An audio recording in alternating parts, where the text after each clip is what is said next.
Bonjour à tous, très heureux de vous retrouver ce dimanche 1er janvier 2012 pour l'analyse du Quintet Plus. Et on va démarrer l'année en beauté avec le prix de Bourgogne, la troisième préparatoire au prix d'Amérique, une épreuve pour des chevaux âgés de 4 à 10 ans sur les 2100 mètres autostart de la grande piste.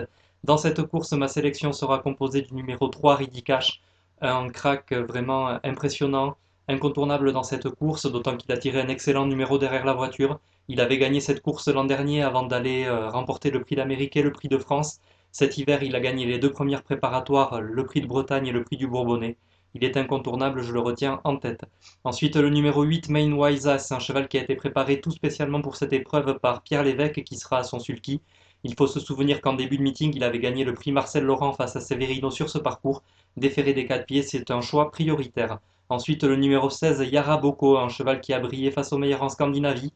L'an dernier, il s'imposait dans le prix de Bar-le-Duc, qui était le quintet plus de ce samedi.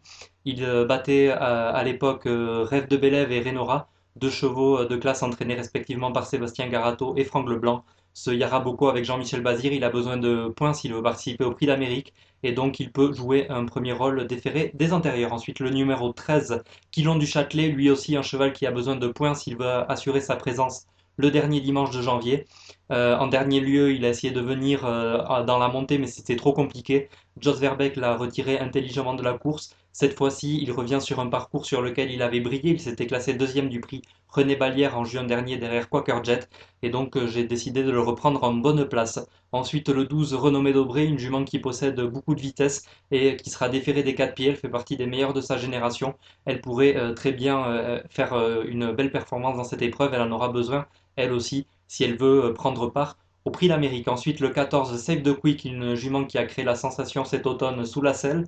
Là, elle revient à l'attelé. En dernier lieu, elle n'a pu se distinguer. Là, elle sera déférée des 4 pieds. Franck Leblanc à son sulky. Mais dans cette épreuve, c'est très ouvert. Elle pourrait, pourquoi pas, venir chercher une petite place. Ensuite, le 17, Severino, qui évidemment a très bien couru dans le prix du Bourbonnais en se classant deuxième de Ridicache. Ça a été le seul à pouvoir lui donner la réplique. Cette fois-ci, il sera ferré. Au niveau des points, il a quasiment assuré sa présence au départ du Prix d'Amérique, donc on ne devrait pas faire le fort avec Christian Bijon. Très probablement, il ne va faire que la ligne droite et ça sera plutôt, disons, pour une 4-5e place qu'on va retenir ce Severino, en tout cas pour ce dimanche. Et enfin, le 5, Quaker Jet, un cheval de grande classe, lui aussi qui va monter progressivement en condition en vue du Prix d'Amérique. Pas déféré, mais bon, avec le numéro 5 derrière la voiture, il pourrait très bien lui aussi prendre un petit accessite. Voilà pour ce Quintet Plus, le prix de Bourgogne, donc dimanche à Vincennes. Je vous rappelle ma combinaison, le 3, prix d'Icache complètement incontournable. Ensuite, le 8, Main Wines As, le 16, Yaraboko, le 13, Quilon du Châtelet, le 12, Renommée d'Aubray, le 14, Save the Quick, le 17, Severino. Et enfin, pour conclure, le numéro 5, Quaker Jet. Voilà pour l'analyse de ce Quintet Plus. Passons aux meilleures chances de la Réunion et notamment la troisième course, le prix d'Angoulême avec la très bonne jument italienne Naldanov qui a conclu quatrième du Critérium continental derrière Timoko, derrière Cadet CD et derrière The Best Madrid. Cette fois-ci, elle découvre un engagement beaucoup plus favorable. Elle devrait briller avec Franck Nivard à son sulky. Également dans cette course, on retiendra Nonan Lepin, une autre jument italienne qui a toujours brillé en France, à Vincennes. Et elle semble elle aussi capable de conclure sur le podium. Également la cinquième course, une course de trop montée, le prix de Brioude avec des chevaux âgés de 7 ans et le 505 Royal Ulysse qui vient de gagner à ce niveau de la compétition de façon très plaisante. Il devrait pourquoi pas doubler la mise dans cette épreuve. Il devrait avoir sur sa route logiquement le 511 Royal Pierre, mais il semble tout à fait capable de le dominer.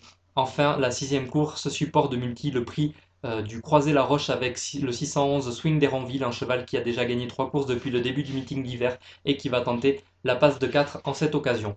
Voilà pour la réunion 1 de Vincennes. Passons à la réunion 2 de Pau avec de l'obstacle et du plat, notamment la première course, le prix de la Sub, avec des chevaux d'âge de plat bien connus, et notamment le 102 Gris Raz, un cheval qui découvre un engagement favorable en cette occasion et qui pourrait briller sur ce parcours de la PSF 2600 mètres.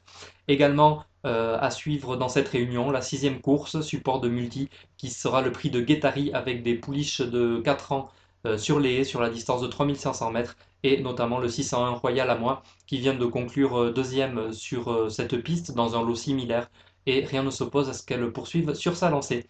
Voilà pour l'analyse de ce Quintet Plus de dimanche, ainsi que des meilleures chances de la réunion de Vincennes et également de la réunion de Pau.